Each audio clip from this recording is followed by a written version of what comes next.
Good evening, everyone. And for our participants joining from the US, a very good morning. I'm Madhura Joshi with the Natural Resources Defense Council, and I lead the work on energy access climate policy in India. We are very happy to welcome you to our webinar, The Road to Recovery with India's First Green Window. We are excited to have a distinguished panel of speakers and discussants today, and we're looking forward to engaging discussions. But before we get started, a few announcements. The webinar is being recorded. The recording, along with the presentations and bios of all speakers, will be shared with the participants after the webinar. I request everyone to keep yourself on mute while the presentations are on. You can increase the size of the presentations and the video stream using the scroll bar below the video. We will have a question and answer session towards the end of the webinar. Please use the chat box or the Q&A box on your right of the screen to type in questions. With that, I would like to call upon my colleague Sameer Quatra to kickstart the proceedings of the webinar with opening remarks and a presentation to give us an overview of the Green Windows approach.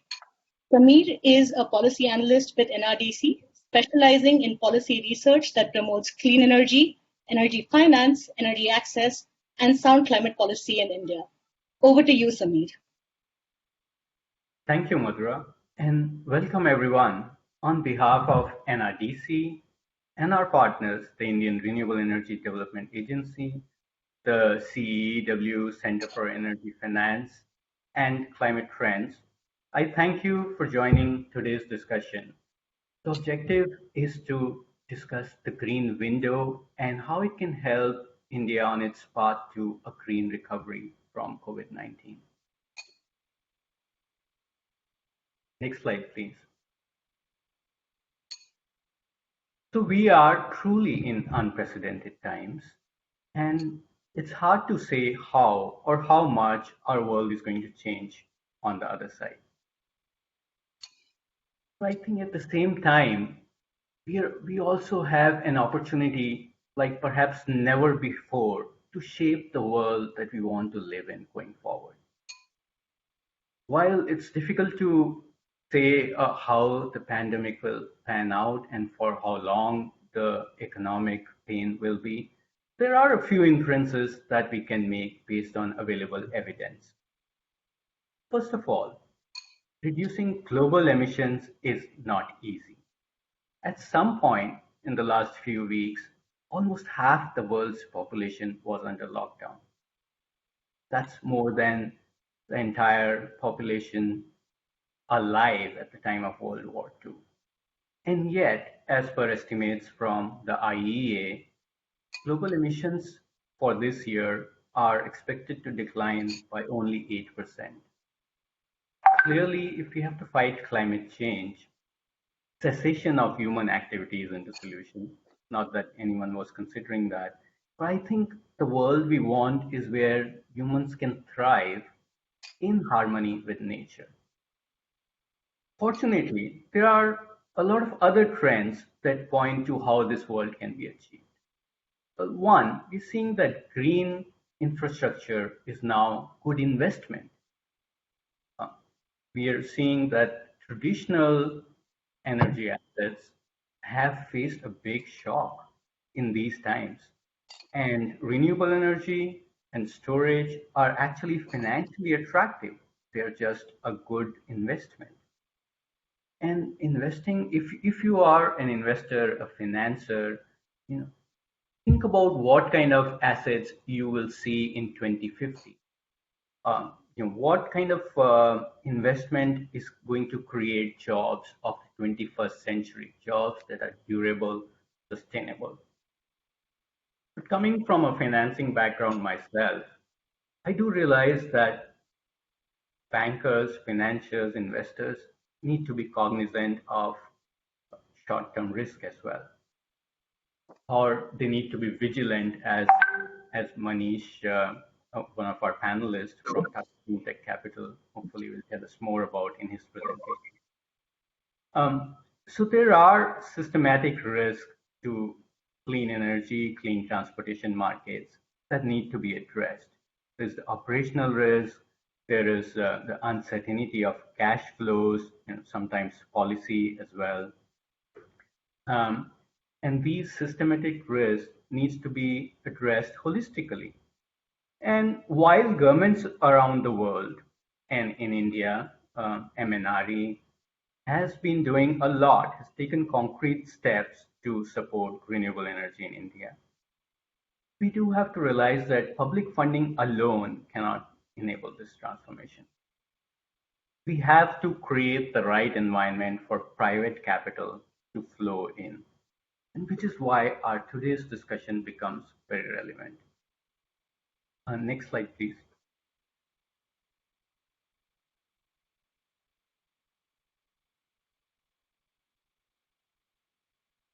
So what we need are specialized green financing institutions in addition to greening all finance. When any bank like SBI, ICICI, or leading banks in India make their investment decisions, it is important that they have climate considerations at the heart of all those investment decisions. At the same time, what we've been hearing from finances is specialized vehicles that can catalyze the markets, that can address risk barriers, is something that is needed in the market. Next slide, please. Which is why, based on stakeholder feedback, Ministry of New and Renewable Energy announced setting up India's first green window within IREDA in December 2019 at the Madrid COP. In case you are new to this concept and are wondering what is the green window about, it's a new financing approach. At the heart of it is having a dedicated facility within an existing institution, which in this case is IREDA, a premier financial institution in India with a mission to develop renewable energy markets. The green window approach, unlike commercial financial institutions, it's mission driven to develop markets that are otherwise financially underserved.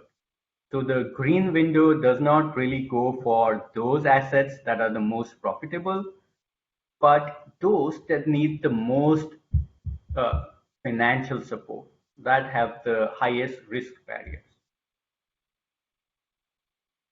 Next slide, please.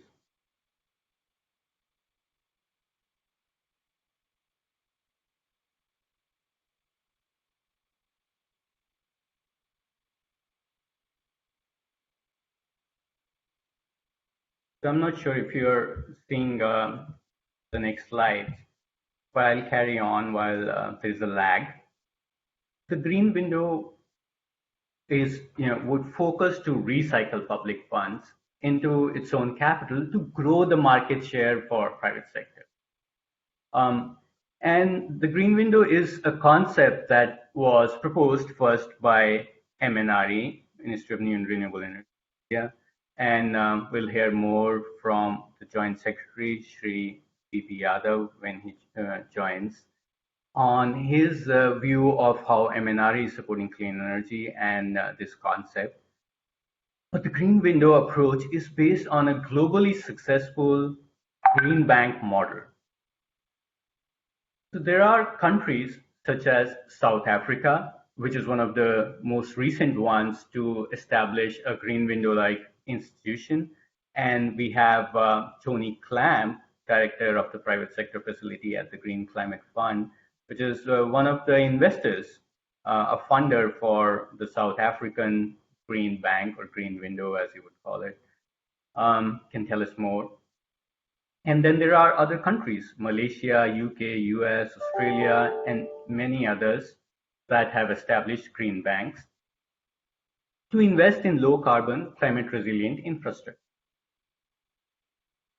Together, Green Bank Network members, and we have India's very own Tata Clean Tech Capital Limited, and Manish will tell us more about the experience.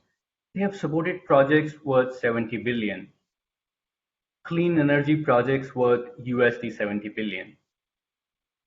There are also many states So green windows or green bank-like institutions can function at both the national and a state level. There are several states and city-level jurisdictions that have established similar models. And we are also delighted to have Gina McCarthy, NRDC President and CEO, who in her illustrious career, amongst many roles, has also been on the board of Connecticut Green Bank. So hopefully we'll hear more about um, state perspective on green banks from Gina in her remarks. And I'd like to welcome Joint Secretary Shri Bhanu Prasad Yadav. Thank you for joining the conversation, sir. We're looking forward to your remarks soon. Um, a well-known case study example of the green window market, on the next slide, please, is the UK Green Investment Bank, which is now known as the Green Investment Group. So to attract, to build the offshore wind market, which is one of the hardest clean energy segments, as folks on this discussion know, the then UK Green Investment Bank established a fund designed to attract new long-term investors by making equity investments in operational assets of offshore wind. This created liquidity and exit opportunities for the existing project sponsors, and many new long-term investors could come in, and these included pension funds, insurance funds, and international institutional investors. So it created the right market conditions for long-term international institutional capital to flow into what was otherwise perceived as a very difficult market. As a result, offshore wind market that had nearly no financial investors in 2012 grew to become the largest offshore wind market in the world, with over 4.5 gigawatt of operational capacity. That's the power of catalytic finance and in the green window framework. Next slide, please. And to that effect, IREDA has worked on designing a plan to implement a green window with partners. CEEW and CEEW and NRDC have been strategic partners for 10 years and have followed India's growth trajectory in renewables, and hopefully have had a role to play in it as well. We'll hear more from Arunabha and Kanika on their perspective on how this project can be impactful. And we have together created several resources that I would point you towards, and hopefully you should see a link to these in the chat box as well, that discuss more about growing the markets with green windows. And I also like to highlight Chintan Shah, who's been instrumental within IREDA in moving the conversation on green window forward. He himself comes from wind energy background with Suzlon, and he understands the importance of catalytic finance, both from the industry perspective as well as a financial perspective. And we are in IREDA is working with knowledge partners currently on developing a green window operational plan, and we hope to hear more from Mr. Shah on those on the plan. So I'll pause here, and of course you can please type in your questions if you have. So now I would like to welcome our special guest, Joint Secretary MNRE, Shri Bhanu Prasad Yadav. He's been leading the journey of India's remarkable journey on clean energy. Sir, we are very honored to have you, and I'll turn it over to you for your special remarks.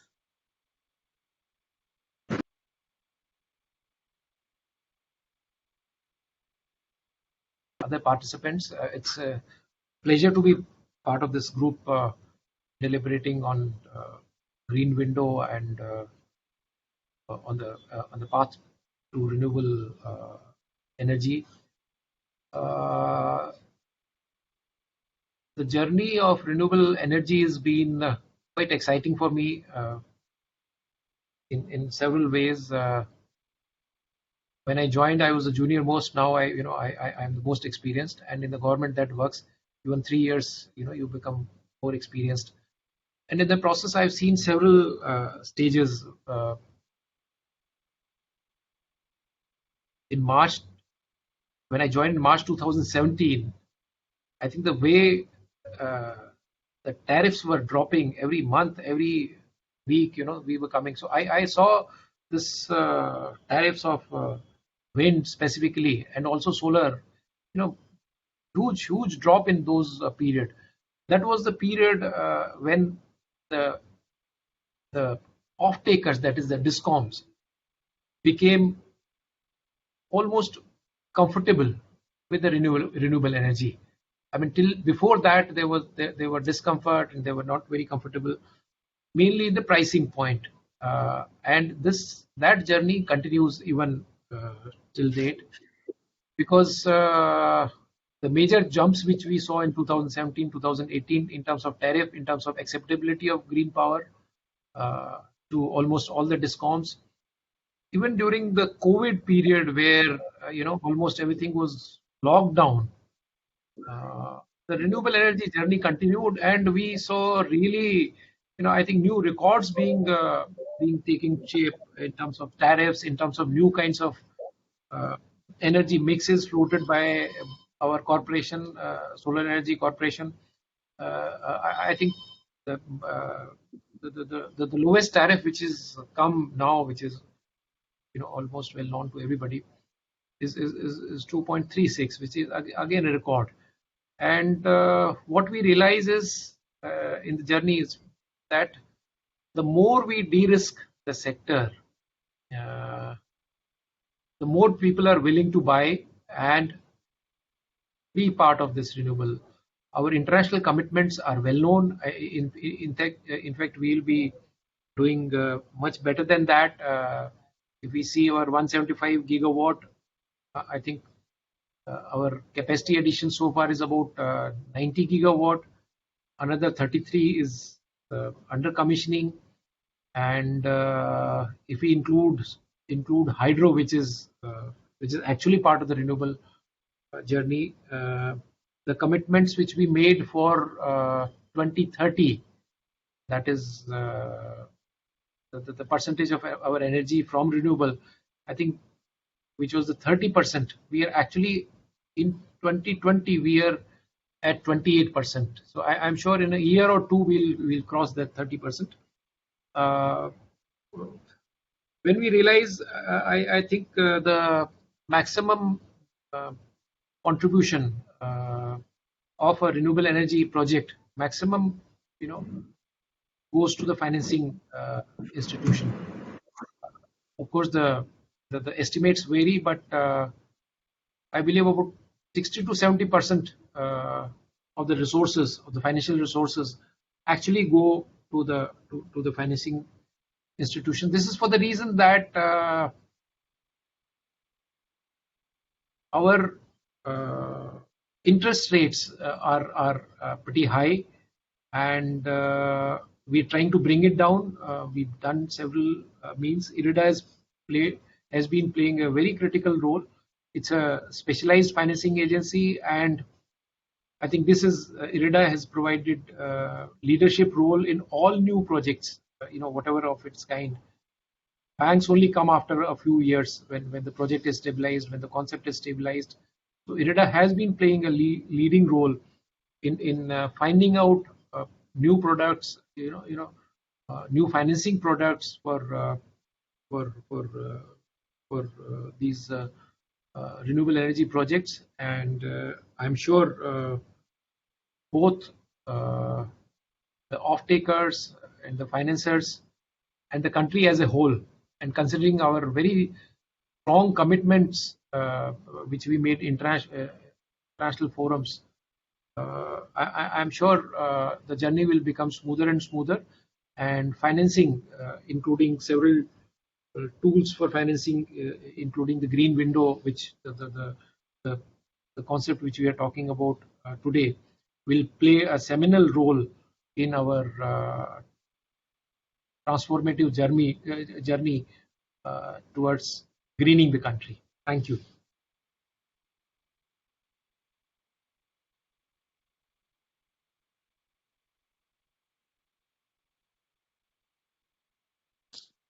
Samir, you're on mute.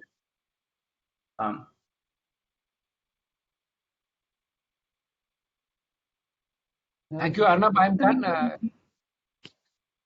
Samir, you're still on mute. That's good. That should work. Yeah. Okay. Can you hear me? Yes. Perfect. Okay. Thank you, Joint Secretary Yadav. Those are very encouraging remarks.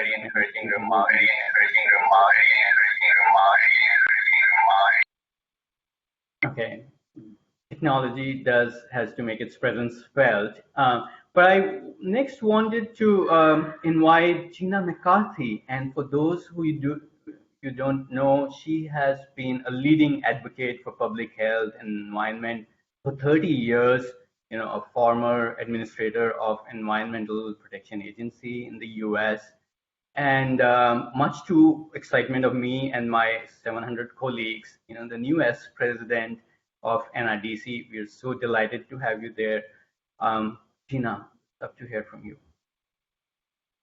Thank you, Samir. It's wonderful to be here. And Mr. Joint Secretary, thank you for letting me join you. I'm extraordinarily proud of all of the work that is going on, not just in your agency, but well beyond in India.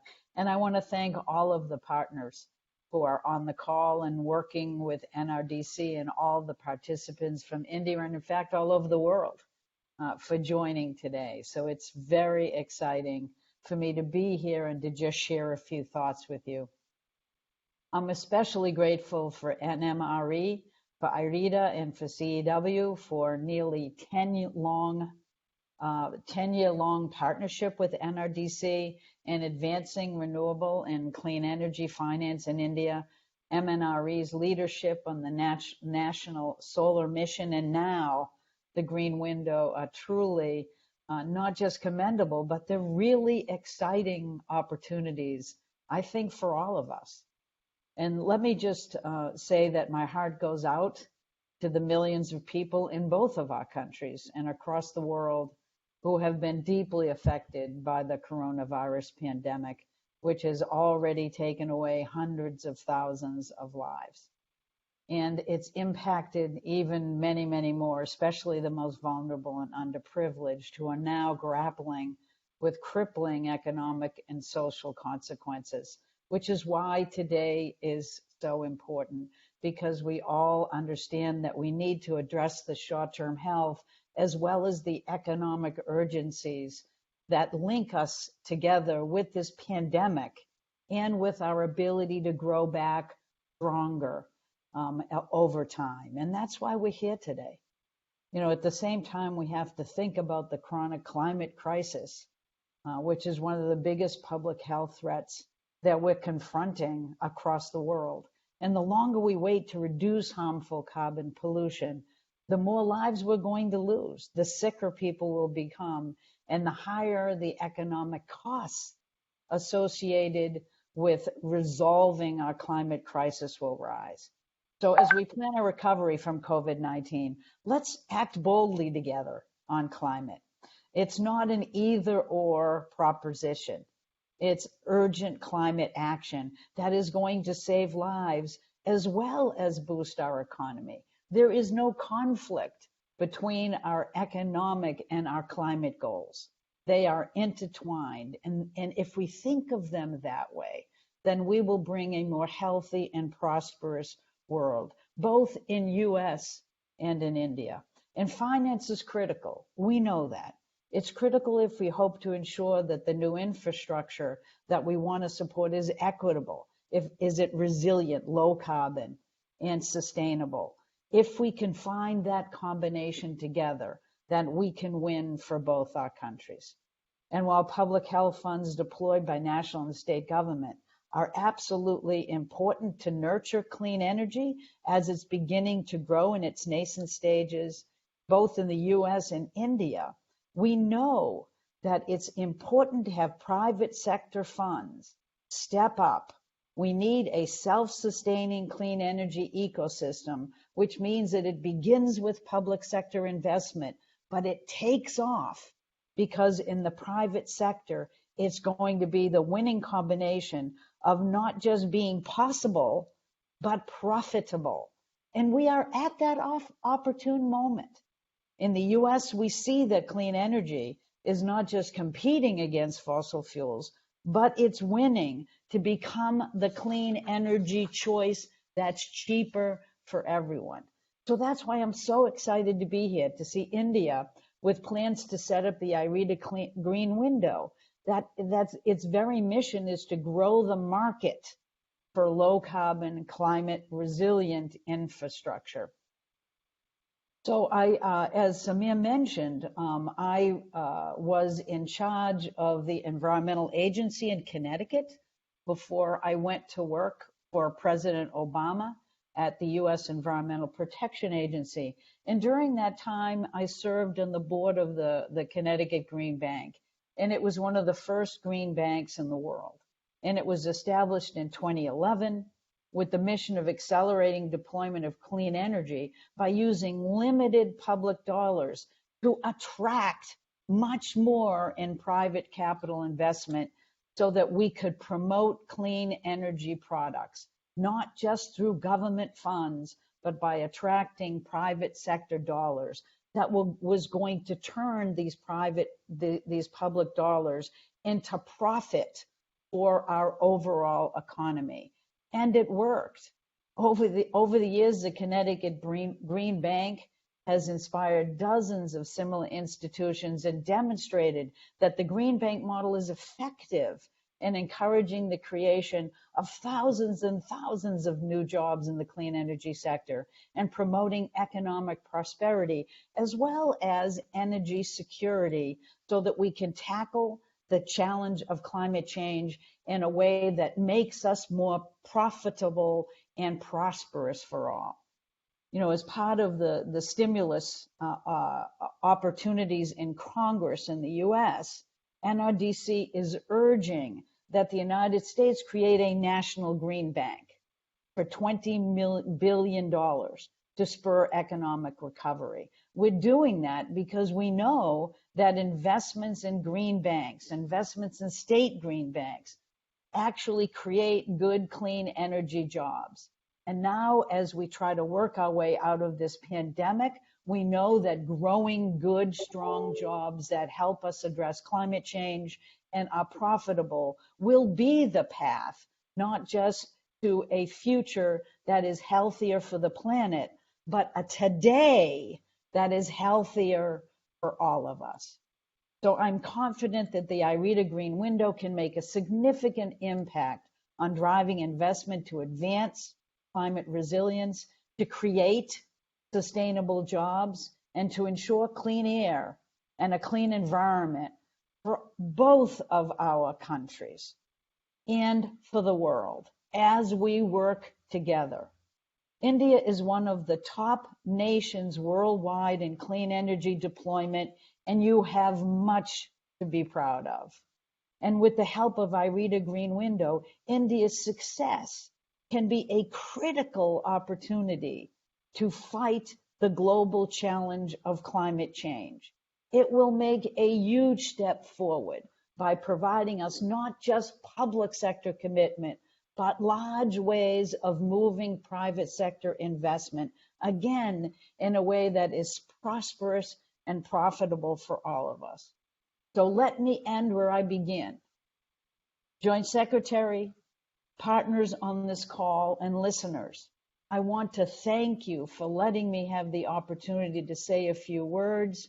I am enormously excited about the partnership that is pulled together, and I know that we can make good on our commitments to make both of our economies resilient to the challenge of this pandemic and to the challenge of climate change moving forward.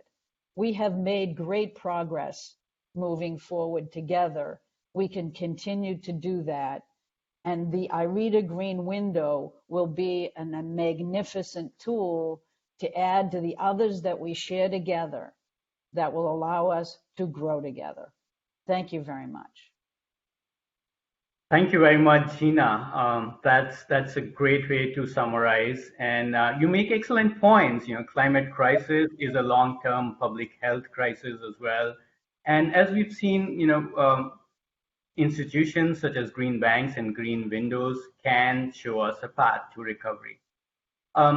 Next, I will turn to a perspective back from India from Dr. Arunabha Ghosh, CEO of Council on Energy, Environment and Water, our strategic advisor partner for almost 10 years, a leading visionary thinker. I don't have the time to go through his illustrious bio, but would rather hear him speak in person. Arunabha, your thoughts on the green recovery and how Green Window can help achieve us that. Thank you very much, Samir, and good afternoon here in India, and good morning to those of you in the United States, and good day to wherever else you're dialing in from. It's wonderful to be at this stage of this process that NRDC and CEEW have been at with regards to the Green Window for several years.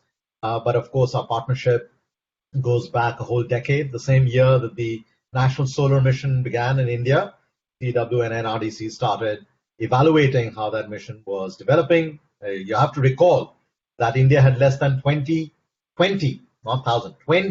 megawatts of solar in 2010, and has more than 34,000 megawatts of solar now, more than 87,000 megawatts of renewables, not counting large hydro. We've come a long way in the last decade. We have to go an even longer way, and we have to go there even faster in the next 2 decades to make a real change. So I want to first thank the illustrious speakers that we have today. And I should actually change my words. The illustrious actors. You are the ones acting through your policy and the financial instruments that you're developing, because that's what is actually changing. Our job is to kind of analyze and advise. Your job is to act. So thank you, Joint Secretary Yadav, for being here. Thank you. I think Chintan dropped off. I'm hoping he will rejoin. Chintan from IREDA, Manish from Tata Clean Tech Capital, Tony Clamp, thank you very much for joining and lending your views. Delighted that Mr. Nilay Kapoor from NABARD is also joining. And of course, familiar faces. Doug Sims has been advising us on this matter for a long time. But thank you also to the NRDC team here in India, Madhura and Poonam. Thanks to you, Samir. And Gina, we've interacted on the India-US track 2 on climate change and energy. It's wonderful to see you in this new role. And we hope that once this crisis is over, we'll be able to bring you over and show you the big progress that India has made. I also want to acknowledge my senior colleague, Kanika Chawla, the director of the CEEW Centre for Energy Finance. In a week from now, CEEW Centre for Energy Finance will be a year old. And we like to say CEEW CEF tries to solve, CEF solves. And the whole purpose is to try and do what both Gina and Samir said in their remarks, catalyze with market intelligence and catalyze with solutions the action that has to follow, the finance that has to flow, not just in India, but in other emerging economies. So many thanks, Kanika, for your leadership and to the leadership that your team has demonstrated. I want to just spend a couple of more minutes on my opening remarks. And it is this. Before, and Gina, you rightly said and poignantly said that this is a horrible humanitarian tragedy that countries around the world are facing. And I think as we think of a way of coming out of that pandemic and into a different future, along with sustainability has to come jobs and growth. And it has been that pillar of jobs, growth, and sustainability that has framed a lot of CEW's thinking in the last few months. Just 3 weeks ago, we published a major report called Jobs, Growth and Sustainability, a new social contract for India's recovery, which was released by a senior cabinet minister. But the purpose here is that it's not just the energy sector, it's the economy as a whole that can generate more jobs and that can generate more growth with new investment if it pursued a more sustainable path. And of course, the supply side is important. The deployment of renewable energy capacity is important, but the finance also has to flow on the demand side, on the consumers, whether it's the commercial industrial consumers or the small households who then see the value of lower electricity bills, cleaner air, and of course, jobs for maybe their children in this market. It is in that background, political background, that we have to understand the potential and the promise of the IREDA green window. As I mentioned, CEEW and NRDC have been working on this for several years. And I'm thinking, Mr. Yadav was referring to 2017. And I recall just a year prior to that, 2016, the then Minister of Renewable Energy, Mr. Piyush Goyal, asked us in a session that NRDC and CEEW were hosting, why, despite us putting forward such massive targets for renewables, are the costs not coming down fast enough? How can we get more capital, or how can we get cheaper capital? And it is that has formed a lot of the basis for what Kanika and our team have delivered in the last few years. And of course, we're delighted for the partnership that we've had with NRDC. So the question of more and cheaper capital has been around for a while. It is now that bridging the imperative of finance and the imperative of clean energy to drive new jobs and new growth and greater sustainability that gives us the political and the humanitarian drive to take us out of this pandemic. So I really thank IREDA for its leadership on this, and I welcome the conversation that will follow. Thank you very much once again for joining us. Thank you very much, Arunabha. You put it in context so well as you do. But that's the perfect note to welcome Mr. Chintan Shah from IREDA, who's been the architect of the Green Window concept framework within the organization. And Mr. Shah, as he said, served as the president of Suzlon. And if I may, he's also an environmentalist, having started his career at Cherry. Mr. Shah, I'll turn it over to you to tell us more about what IREDA's plans are with the Green Window and how do you think this can make an impact in the clean energy market in India. Over to you, sir. Yeah, thank you, Samir. Am I audible? Okay, cool. Thanks for inviting and organizing this webinar. Okay, IREDA's role since its inception has been to act as a catalyst. We got created in 1987, actually got into financing projects in 92, 93. And those were the days when nobody knew what wind is, what solar is, and what hydro is. So it was IREDA's first venture to get into financing of these projects. And essentially, prove to the world, to the bankers, that this is something which is scalable, this is bankable, and that it is commercially viable. That's what the role of IREDA was. And we are fortunate that our catalyst role has yielded great results, because we now see that most of the solar and wind projects are not financed by IREDA but by other commercial bankers. This is something that we give that essentially the confidence to the market. And our role as a catalyst is continuing. It's a continual process. And more importantly, in light of the COVID-19 pandemic, a personal view on COVID-19 pandemic is the entire new normals that have been achieved or reached in the global markets today, global economies, is one thing was very clear. Only because of electricity and telecom, we are able to work from home. That's very clear. So it was relentless. And what is important is these electricity structures or the systems are not designed for redundancy, but however they perform. What is now more important is now we have to look at redesigning the entire power system and telecom system to work on redundancy. In Intralia, what it means is that you will have more embedded generations coming up, more distributed generation coming up, and also because of huge problems because of supply chain, you'll have more of indigenization or localization of manufacturing. Now, this is the new normal, which you'll see across the world, including India. So again, IREDA has to play its own role. How do we cater to this new market need, which is not yet understood by by the banking communities or the financing companies? So we are trying to work upon essentially more so with the entire change of definition of MSME, the medium and small scale enterprise in India.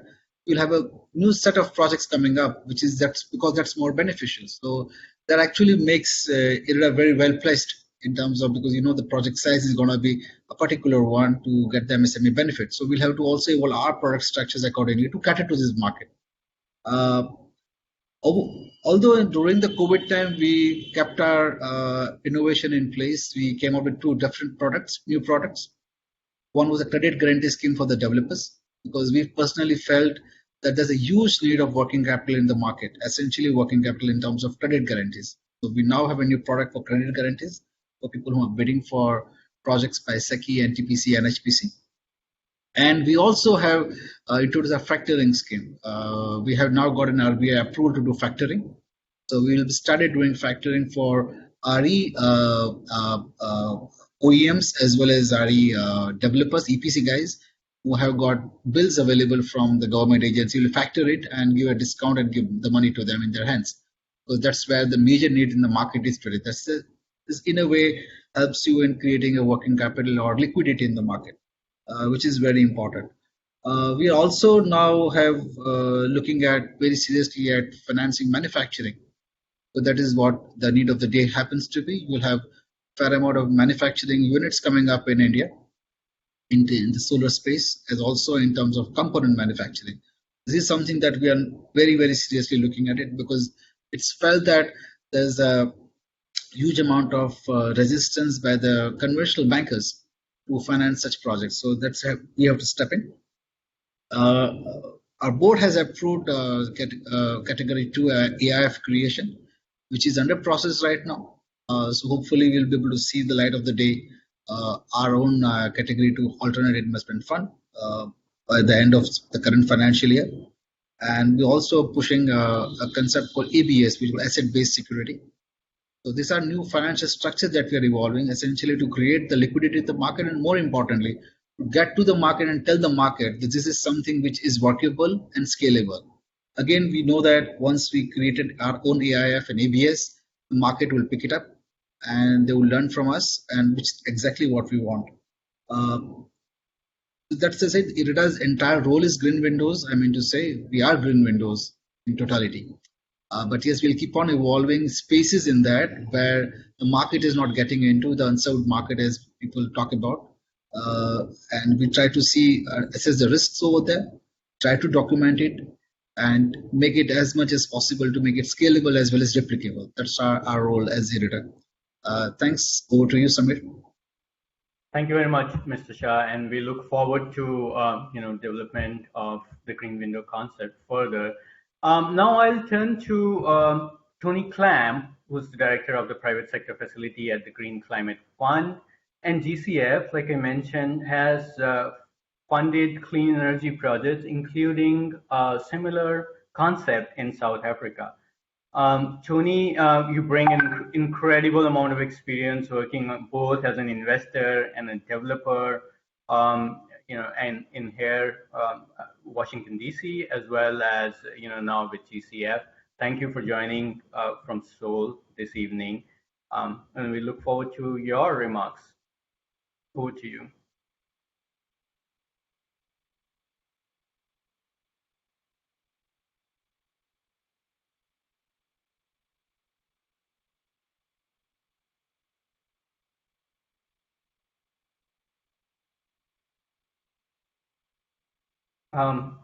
I don't really hear you, Tony. Be sure you're unmuted.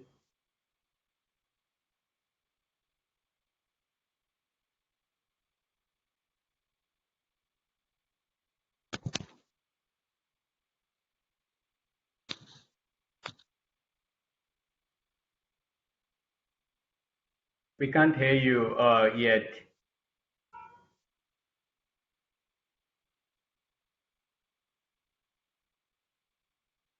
So what we're going to do while we work with Tony to resolve technical issues, I'm going to move on to our next speaker, Mr. Manish Chaurasia, who's the Managing Director of TCCL, Tata Cleantech Capital Limited. And TCCL is a member of the Clean Bank Network. And Manish comes from a rich background, long background, working with the Tata Group and in the financial sector in India. Manish, tell us more about Tata Cleantech Capital and its journey as part of the Clean Bank Network. Thank you, Samir. I hope I am audible to everyone. Yes, we can hear you. Great. So I want to thank NRDC for giving us this wonderful opportunity. I also want to congratulate IREDA on this concept of green window. Chintan is here, so great job, Chintan. Tata Cleantech Capital is unique in the sense that if you see all other initiatives which are in this segment of green banking, they are all from the public funds.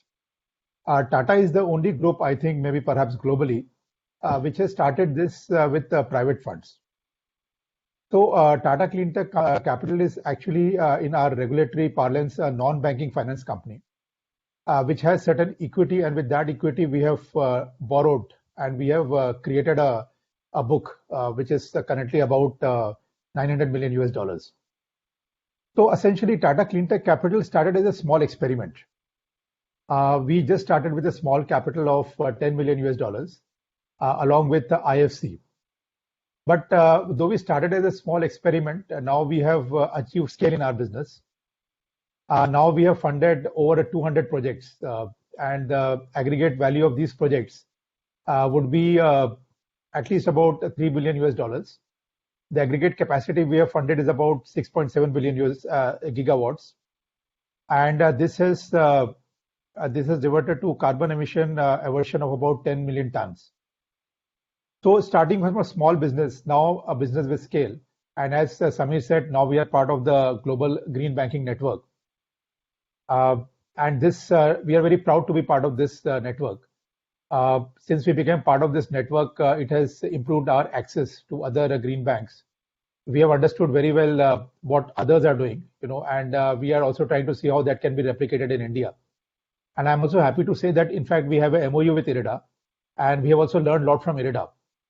And we'll continue to collaborate with IREDA and try and see how we can also synergize with them in the green window. Now going ahead, essentially starting as a development financial institution focusing on climate finance. So normally the thinking is that if you have such kind of a business, then it will require a lot of subsidies and probably will not lead to a very profitable business. But this is one myth which we have broken. Next slide, please. Samir, can you just change the slide to next slide? Yes, there is sometimes a 2-3 second lag, but you should see it soon. Oh, okay, fine. Okay, and after this, the next slide after this.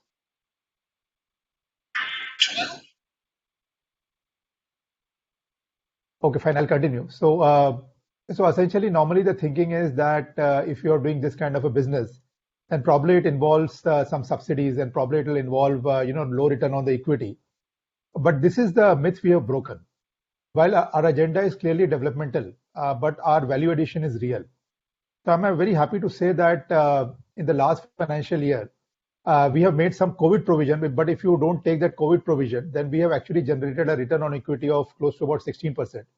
Even after taking some COVID provision, we have generated an equity of our return on equity of around 13.5%. So clearly, one thing which we have proven in the last 6-7 years is that your agenda can be developmental, but you can still create a lot of value for the shareholders. And we are very keen that this concept gets replicated in other parts of the country through other microfinancial institutions and other institutions, and more capital gets attracted into this. We also have a plan to do alternate investment fund and some other funds through which we can make sure that more funds come into this particular segment and the segment grows. Next slide, please. So one of the things which we are doing, which IREDA has also done very successfully, is that we are creating certain strategic partnership, because we are very clear that this is not something which we can do alone. So we have a partnership with Green Climate Fund, through which we are trying to enhance the penetration of solar rooftop in the country. As I said, we have an MOU with IREDA. We collaborate with IREDA in doing projects together. We also have a collaboration with Bureau of Energy Efficiency, through which we do certain energy efficiency projects. And we also collaborate with the largest ESCO in India, which is ESL, through which we try and see how we can go to the new segments of the market. Apart from this, we have tied up with a number of climate investors like AIIB, SMBC, FMO, CTBC Bank, CDC, and we are in the process of tying with some more like OPEC, Proparco.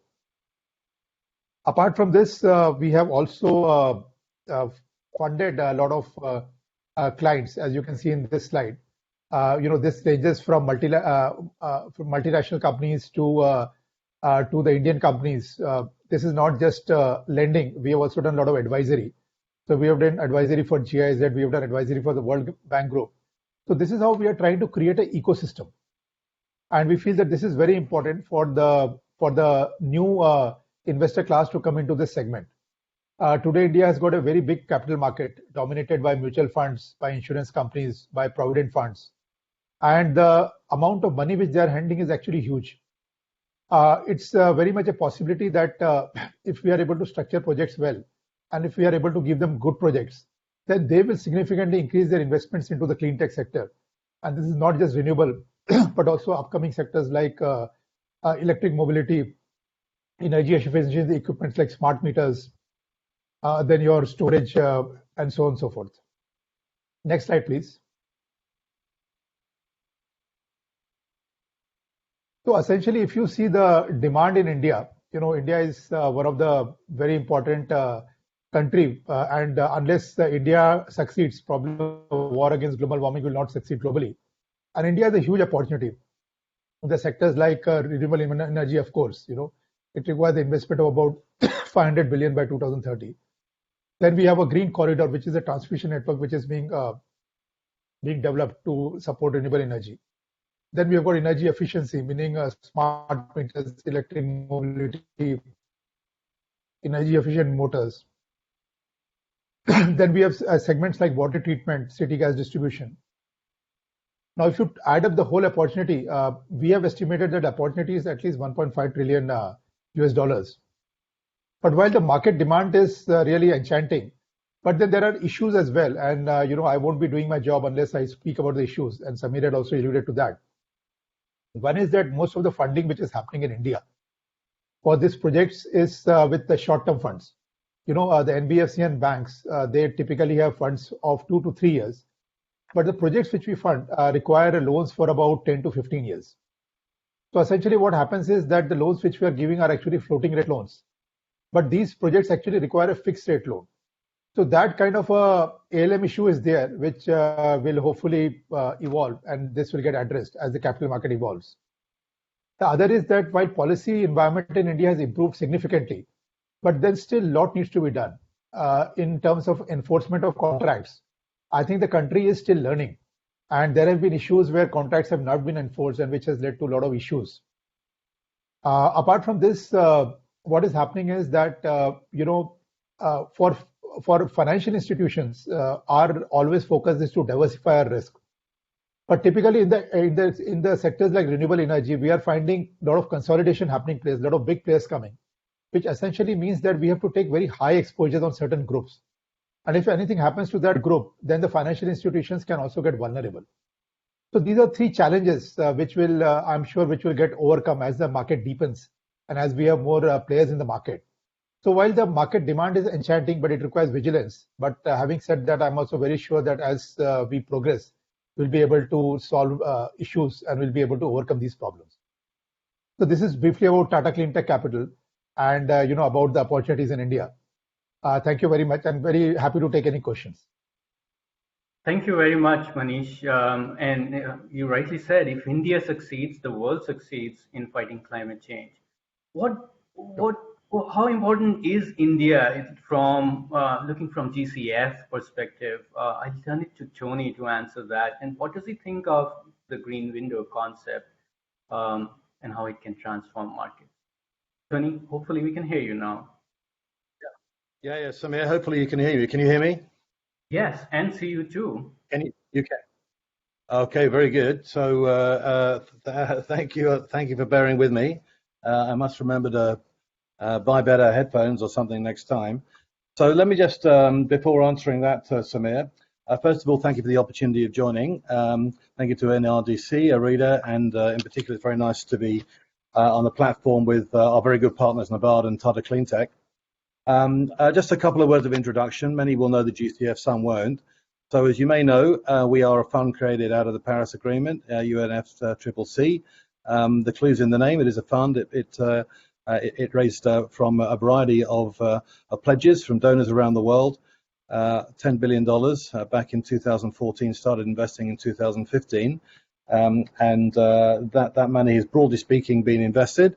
And we went back to what I would call the market, but the donors last year, and they, with one notable exception in the Western Hemisphere, on this particular occasion, we still secured 9.8 billion of new pledges. So that's the fund. Next slide, please. So you saw previously that the current committed portfolio is just about 5.6 billion. And broadly speaking, that's split between 60% public, 40% private. I manage the private side, and most of that those funds clearly is all going to developing countries and mitigation. Private side, mostly mitigation. We invest we have a lot of flexibility. Which I think is useful when in terms of the issues which Manish identified, long-term financing, liquidity, and so on. We can provide equity, debt, guarantees, and equity, and we provide all those, including with Nevada and Tata Cleantech in the project where we in India for rooftop solar and elsewhere. So we have around 26 programs. Just under $2 billion currently on the private side. And we're working with funds, we're working with project finance programs, we're working with FI and credit lines and technology and markets. Next slide, please. Just to give you, this is the last slide, just to give you a bit of a sense on what it means on the ground. So we're all over the world, responding to the country needs, our clients. And you can see some examples there. And just I'll just pick two. One is the rooftop solar project, of course, which people will be very familiar with. I'll come on to what else we're doing in India in a moment. You mentioned, Samir, the DBSA facility. We provided funding. It's called the DBSA credit facility, finance facility, and there we're supporting it. It's a bit like an internal green bank. The model is it's developing. It's being used to provide funding both directly and through local financial institutions right across Southern Africa. And it's not an independent green bank because DBSA house it. It's the model which they've chosen to pursue at this point. And we're developing a number of other green banks in Mongolia, elsewhere. We're looking at some in Latin America. We're providing some technical support, and we're developing our portfolio to respond to countries' needs. So I'll leave the presentation there. You can go on to the next slide or take it down. Just a couple of other remarks. First of all, I mean, the obvious point about the private sector. Clearly, we all know that the demand is there. The money is looking for investment, but not always in the right places in the right way. Much of the big institutional funds are focused on OECD investment grade opportunities, but there is a natural mix, of course, or match rather, in terms of the long-term nature of the underlying assets to the need to invest. So there certainly should be a good match, and I know right across pension funds, insurance companies, sovereign wealth funds, including in India, the underlying appetite is there, and the job is to try to mobilise that. We work to provide not just concessional funding, which we do, but also first loss type facilities to mobilise institutional investors, and a number of the examples, and a particularly good one is Climate Investor One. You can just see it in Africa there, where we provided $100 million to support just under $1 billion actually of funding, including from pension funds in Scandinavia and elsewhere, which would not otherwise provide funding in Africa and in Asia. So the task is there. Just a couple of comments on COVID. Clearly, we all know the health-related challenges, the economic challenges, and the knock-on impact on financial markets, and the difficulty of public financing there. You know, what needs to be done? Well, there's certainly a need for liquidity. Public funds will run out soon. Very challenging, however. Defaults are up, and you know, there's a clear need in terms of the response which we're looking for. We remain a climate fund.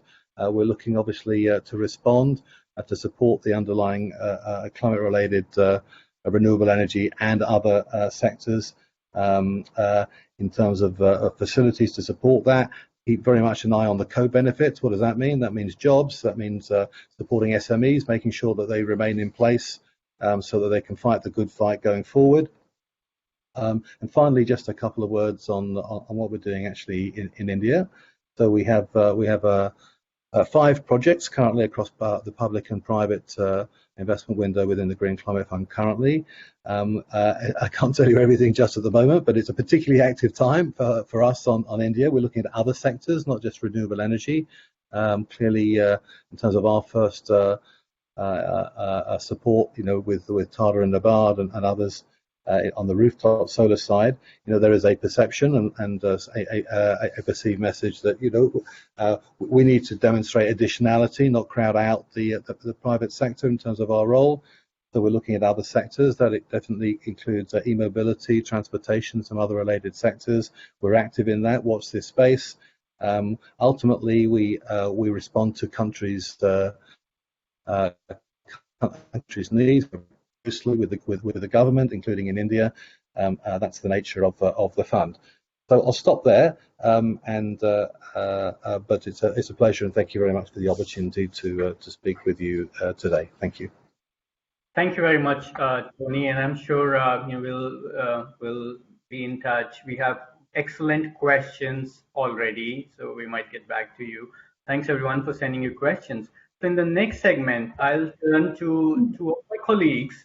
Kanika Chawla, who's the director of CEEW Centre for Energy Finance, and has been intricately involved in the Green Window project ever since we initiated this.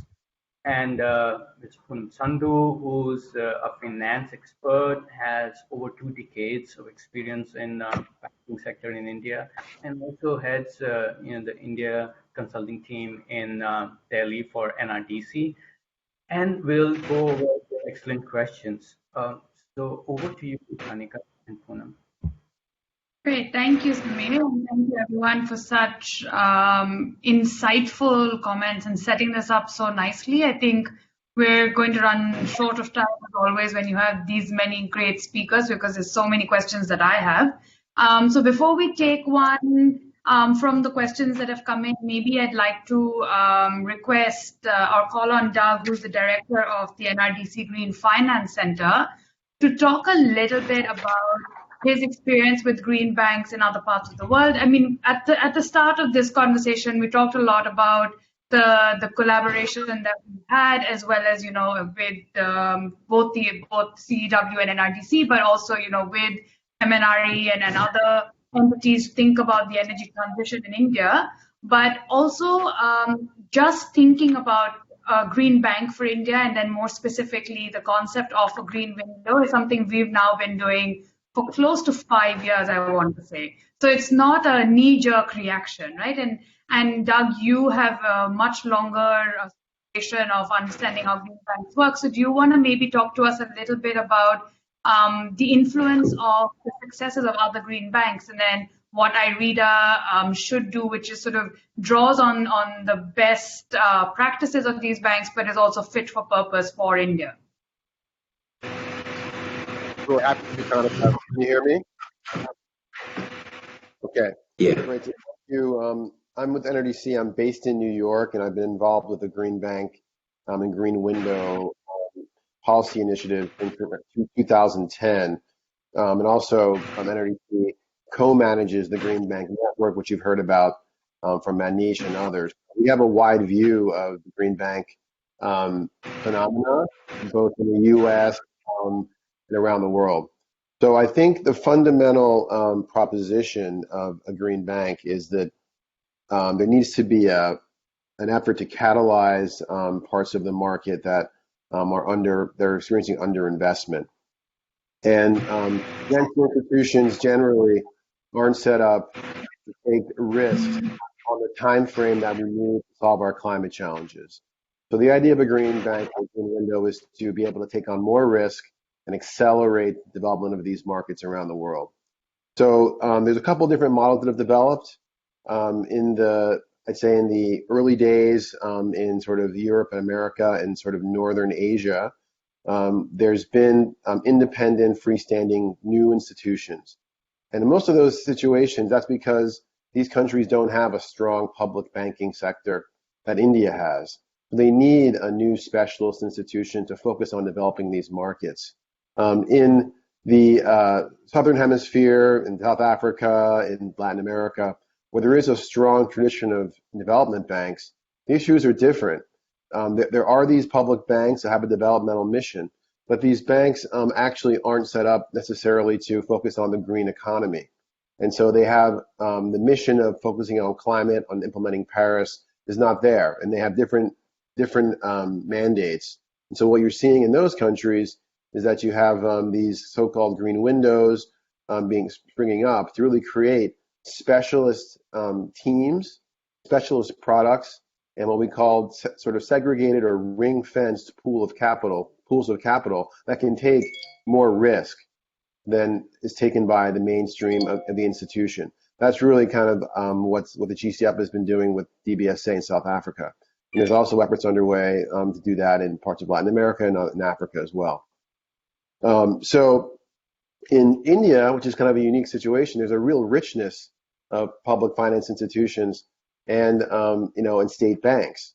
And also we have IREDA, which really is already a specialist investor in clean energy.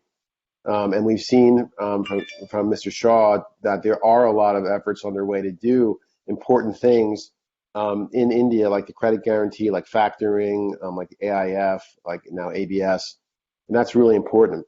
I think the difference between what IREDA is doing now and what the Green Window will do is around really putting the mobilization of capital at the front of the line, not simply providing loans and then also some specified products to deal with specific problems. Having the Green Window with a mobilization metric that really says, here are the KPIs that we want to focus on in the key sectors that are underserved, and having a dedicated team and pool of capital that's just doing that, and really systematically developing a series of products that deal with those high focus sectors. So those in other green banks, there's a wide variety of different tools that have been developed, which could be deployed through the Green Window. There's the demonstration type projects, which Mr. Shaw was referencing, where the Green Window does first of its kind projects, could be e-mobility, could be integrating solar storage and wind in a single site, could be offshore wind, demonstrating to the market that those projects work.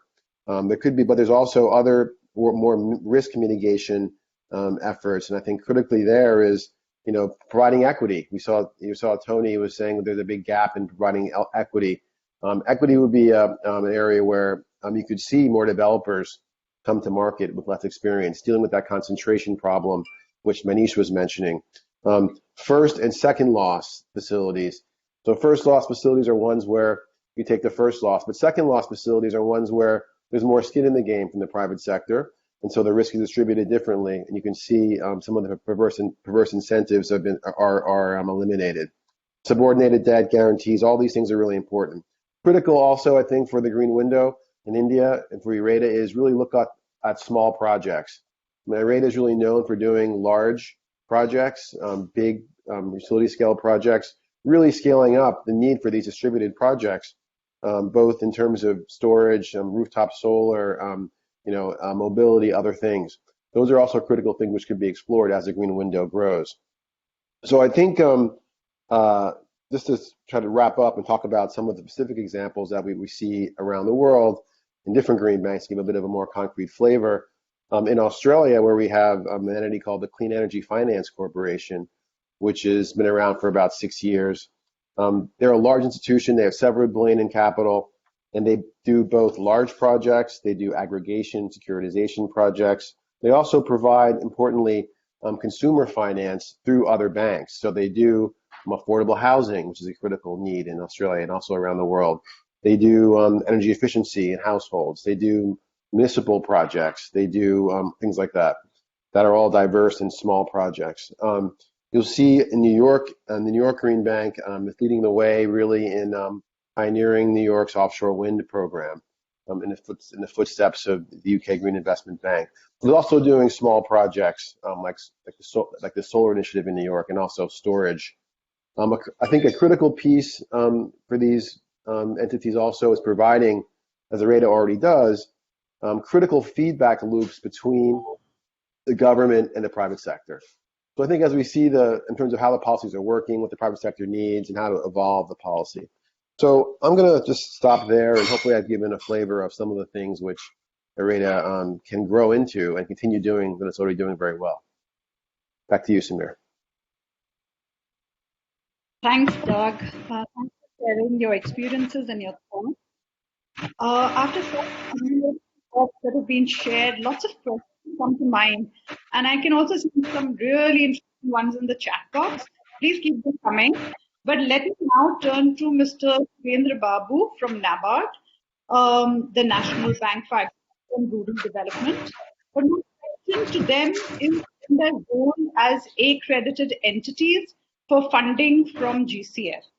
So, Mr. Babu, what's NABARD's view of the green window concept and its significance for the growth of green finance in the Indian economy? Okay, thank you very much, Poonam. Whether I am audible to all of you? Yes, you are. I am Dr. Surendra Babu from NABARD, Mumbai. Welcome to everybody. This is good evening from Mumbai, India. Basically, I am really happy to be part of this webinar because NABARD being the national implementing entity and accredited entity to GCF, our role has been really very effective so far as the various projects being implemented to come to the precise that Tata Clean Tech project recently we have just discussed. Now coming to the question, actually, if we see in India, three issues are very important. First is the commitment. The commitment is the 40% capacity of power to be actually from the non-fossil fuel by 2030. We see that another our target of 450 gigawatts renewable energy by 2030. And the present, we see the COVID situation and the power demand is coming down. Now, in this situation, we see the green window concept. Of course, we have a lot of series of discussion with NRDC and other partners. So this here, we saw three things actually coming up very effectively: the solar energy production, of course, and the electrical vehicle program, and then the energy storage and distribution. We see these things now. This is the demand actually. We see the green finance concept in India. The demand is there, and of course the challenge is also there. Challenges because of the cost part. We see the cost part and the use of the technology.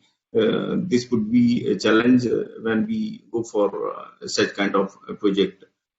Now coming to the specific project, this green window project of NRDC which we were discussing. Particularly, this was basically a kind of project which was a credit enhancement kind of thing. It was discussed rightly that public finance alone is not going to help. Private sector has to come up, and particularly through banks, this this financing to the renewable energy sector, it would be really a task ahead for all of us. Now, coming to this particular proposal for green window, what we saw is basically two things. One is the credit demand, which we have to create by creating a fund here, Government of India Fund, GCF, and the other sources. Also using the various financial institutions and create the demand. And the mitigation of risk. This would be another aspect of this green window proposal. Our view, or two views, can we incorporate two things? One is the partial credit guarantee. Can it be incorporated in this proposal? Second would be, can we have the provision for the first loss, maybe the second phase when the debt and equity part comes in this kind of proposal, when we involve particularly the banking sector for financing such proposals. Then other things, of course, have been deliberated. That is the experience of the State Bank of India giving the lot of the interest subvention when they are going for financing of the green vehicle financing. The Green Bank, we have our own experience of Tata Cleantech, we call it a Green Bank. They are going for solar rooftop. That is coming up very well.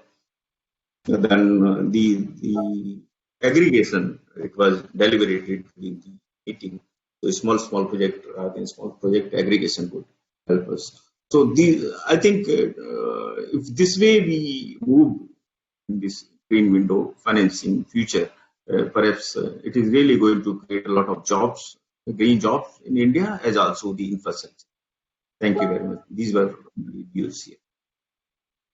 Thank you. You've actually hit the nail on the head. Actually, another area in which NRDC and CEEW have been collaborating for many years is green jobs. So you've made us very happy by recognizing the interconnections and the intersectionality between these different topics that we work on. There's a few different questions that I'm going to roll into one in the interest of time. And before that, I'm just going to talk a little bit about why green window, right? A lot of the examples that Doug shared has been of different kinds of green banks. And as Chintan himself identified, IREDA is a green bank, and it was set up in 1987 to be a green bank, and has played the role of a green bank successfully in many ways.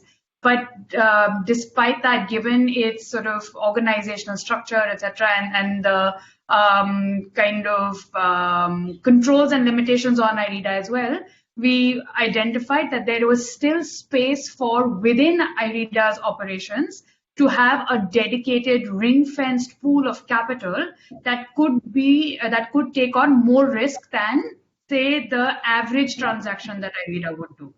Right. So this is the difference of just to say why we are calling it a green window is because within the green bank, we're saying this little pool of capital is greener relatively than the rest and more catalytic or more market making and takes on sort of a higher risk profile and is subordinate then to other types of private capital, which will be essential for mobilizing new markets, new clean energy markets.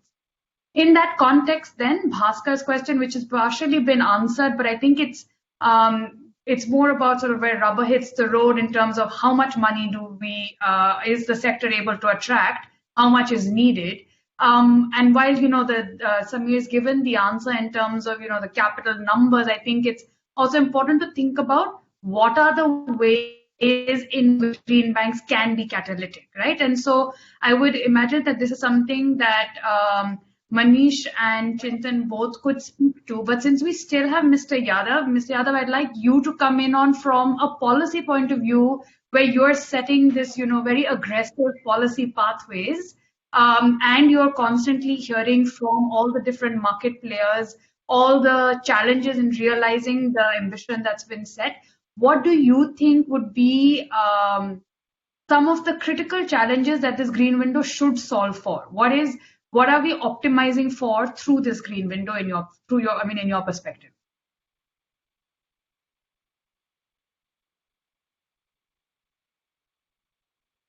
On mute still, sir. Yeah, perfect. Yeah, Kanika, I think one is I think the basic is the cost of finance, which is although there are uncertainties and there are risks in all projects, renewable energy projects, but still vis-a-vis the risk vis-a-vis the cost of finance, I think probably there is some kind of imbalance, there.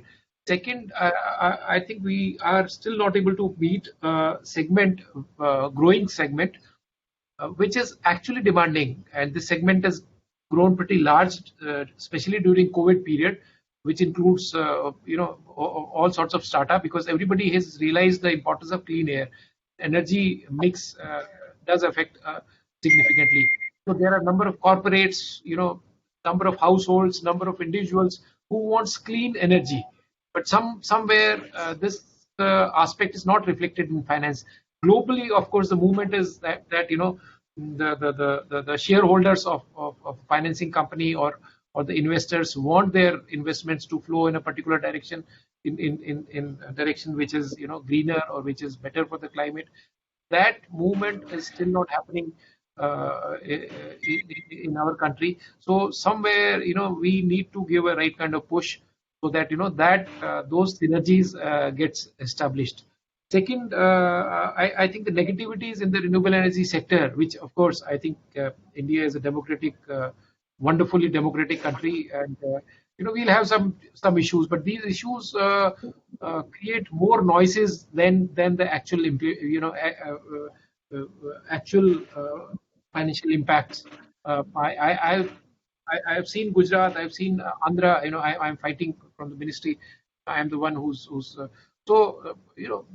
it takes some time to resolve these issues, but ultimately I think most of these issues get resolved. But the adverse financial impact, the multiplier, the negative multiplier, I think that is too big. And this is I'm saying because from the financial institution perspective, because the moment some negativity comes in the sector, the standard banks or the routine financial institution, they withdraw from the sector. That's again a major setback which we are facing. And somewhere luckily we have IREDA, so they understand the sector in much better way. I think the movement of sustainability in other sectors of the economy, that is yet to take place. I mean, this is of course core green sector. The renewable energy is core green sector, but even other sectors of the economy, like let's say manufacturing, let's say steel or aluminium or the services, there also the concept of sustainability is still to take roots in India. It is, I think globally these things are materializing, these things are happening. So these are 4 or 5 gaps I thought I'll just highlight. Thanks, Kanika. Thanks. Thank you. So I'll just then hand over to maybe very quick thoughts from Chintan and Manish on how green institutions, whether green windows or green banks, then address some of the challenges that Mr. Yadav just talked about.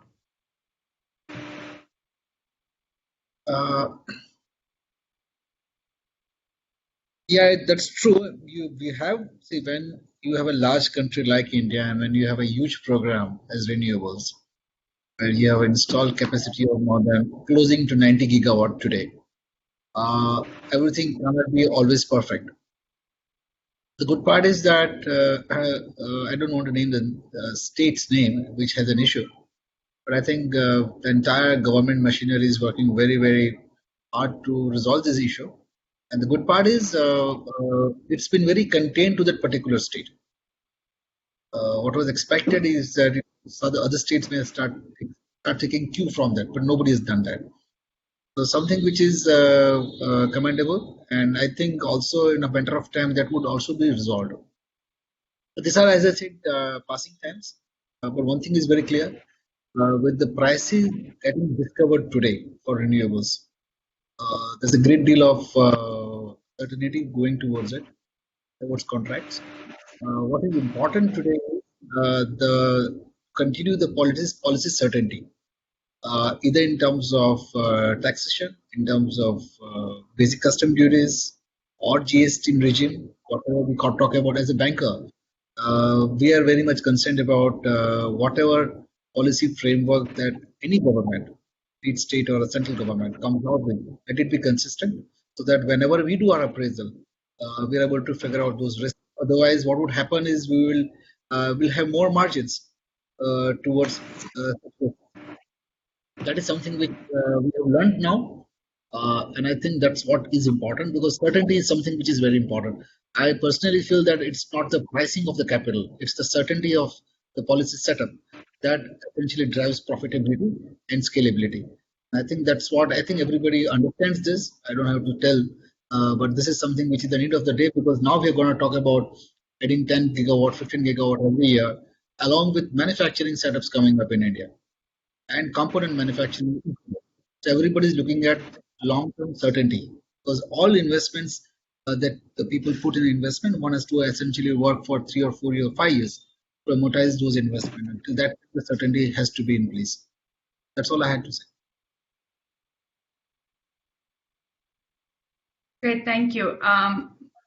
Manish, we can't hear you. No, there seems to be something wrong. Maybe we'll circle back, and then Poonam, I'll hand over to you for now. Thanks, Kanika. Tony, I have a question for you. What does CEEW need to see to invest in IREDA's green window? If I elaborate, what we would like to understand is what would make the IREDA green window proposal fit well with your priorities or make it an attractive investment for you? The IREDA is 100% owned by government. So investment into IREDA requires government's consent. At this juncture, we are not listed. We are 100% owned by the government. What is possible is when we are going to create structures like our alternate investment funds, that's where people can co-invest with us. These are structures we'll be creating in the future. But direct investment in IREDA is, I don't think, is feasible today. Yes, whenever we raise bonds, you feel free to invest in those bonds.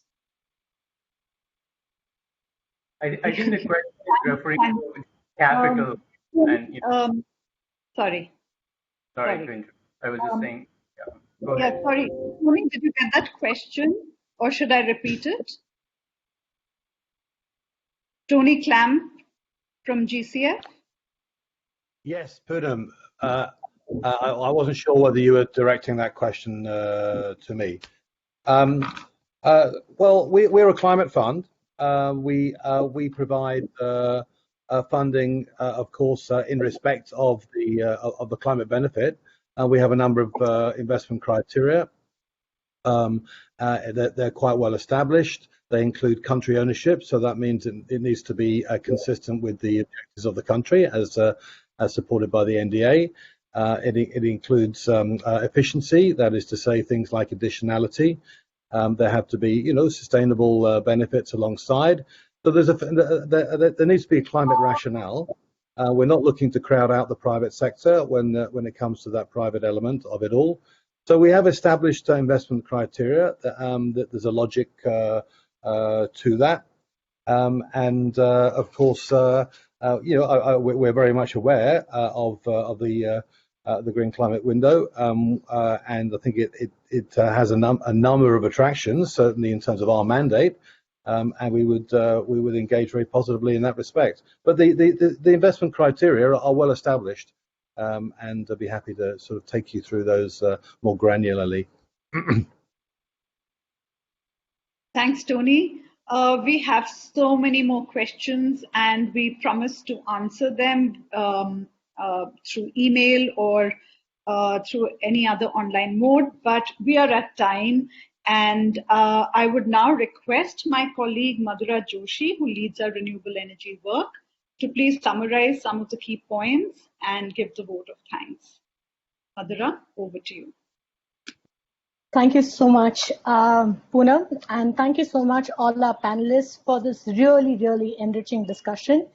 I'm definitely not going to make attempt summarizing the entire aspect of the various aspects that were covered in this discussion. but just highlight a couple of points that stood out in this. It's a consensus that India is facing multiple simultaneous crises, health and economic, in the backdrop of the imminent climate issues that we are facing. As the new normal, if we move towards a new normal that can create jobs and growth alongside, we can do this while following a sustainable pathway. Here, both renewable energy, large-scale renewable energy and DRE have a central role to play. But for this, affordable finance is critical for growing the market, and experiences across the world have shown that green banks can grow the renewable energy market, create jobs and a better environment for everyone. And in the discussions, we've seen that Green Windows is up to the challenge of trying to help mitigate the risks and provide options and alternatives that can help grow the underserved renewable energy market. We hope that these discussions help us propel and move towards the implementation of these sort of catalytic financial facilities that can take limited public funds and attract more private capital into these segments in India. And with this, I would like to end. I just wanted to thank all our audience and engaged for your really engaged questions that you've asked throughout. Please don't hesitate to reach out to us if there are more questions on this. And I would also like to inform that we are doing a series of green finance events. Our next webinar will be in August on energy access. So please keep a lookout for information from us on the details about the webinar. Thank you so much, everyone. Have a good evening. Take care and stay safe. Thank you very much. Thank you. Okay, everyone. Thank you. Thanks for joining today. Thank you. Thank you.